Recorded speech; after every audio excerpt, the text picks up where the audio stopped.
répondre avec colère et agressivité lorsque quelqu'un te dit quelque chose ou pendant une altercation, chez toi spécifiquement, c'est un mécanisme de défense.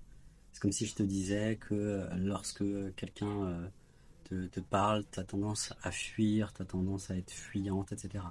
Donc chez toi, l'agressivité et la colère, c'est un mécanisme de défense. En gros, c'est une armure qui te permet de protéger un cœur sensible. C'est une armure qui te permet de cacher des informations à ton sujet, à la personne en face de toi. Mais surtout aussi à toi. C'est-à-dire que tu préfères te montrer et révéler au monde et à ton interlocuteur, ton interlocutrice que tu es agressive. Tu préfères montrer cette facette de colère et d'agressivité plutôt que de lui montrer que tu es réellement blessé parce que ça signifierait que tu perds le contrôle de la situation.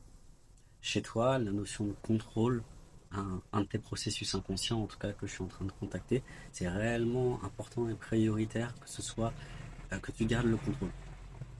Et donc, il ne faut surtout pas que tu sois en position de faiblesse, que tu sois comme une proie si tu veux. Il faut qu'il y ait au minimum le statu quo, ou alors que tu sois un peu au-dessus de l'autre. Et chez toi, ça éveille, il y a agressivité et colère lorsque quelqu'un vient toucher à travers ton armure visante et rutilante, lorsque la personne vient toucher un point faible, lorsque la personne vient toucher une blessure, qui existe déjà quelque chose de vrai, comme on dit, et c'est un truc qui résonne très très fort avec toi, il y a que la vérité qui blesse. Lorsque ça blesse, c'est que la personne touche quelque chose de véritable chez toi. Euh, donc la colère et l'agressivité, c'est une armure qui te permet de protéger tes blessures. C'est, c'est aussi ce qui te permet de conserver ton individualité. S'il n'y a pas cet élan de colère ou d'agressivité, il y a une espèce de fusion que tu opères avec la personne, à un niveau émotionnel, j'entends. Et cette fusion, comme tu ne la veux pas, comme tu préfères, c'est même pas une préférence, j'aime les fraises ou je préfère les bananes, c'est ta priorité, c'est de conserver ton individualité, conserver ce qui est spécifique et inhérent à toi, d'honorer ce qui est tes préférences et tes aversions. Tu poses de la colère pour éviter de perdre le sens, la sensation je suis un être individuel.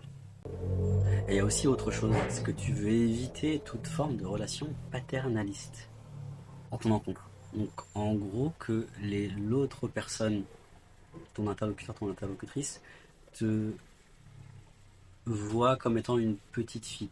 Et comme s'il y avait chez toi cet élan de devenir adulte qui prend forme par je veux protéger mon individualité et que ton outil pour ça, ton arme pour ça en quelque sorte, c'était l'agressivité et la colère.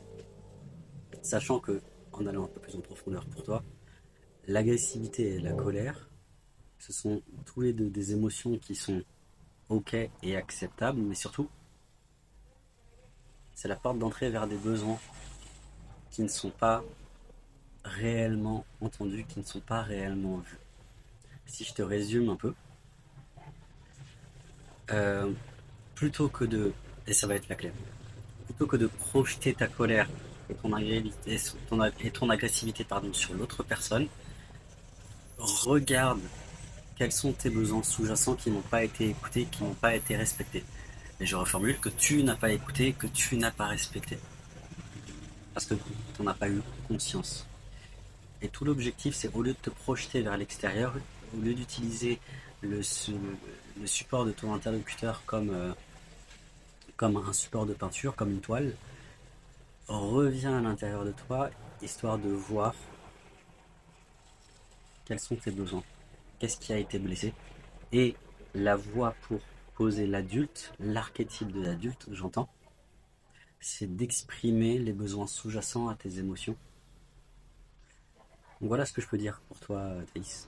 Merci pour ta question et à la prochaine.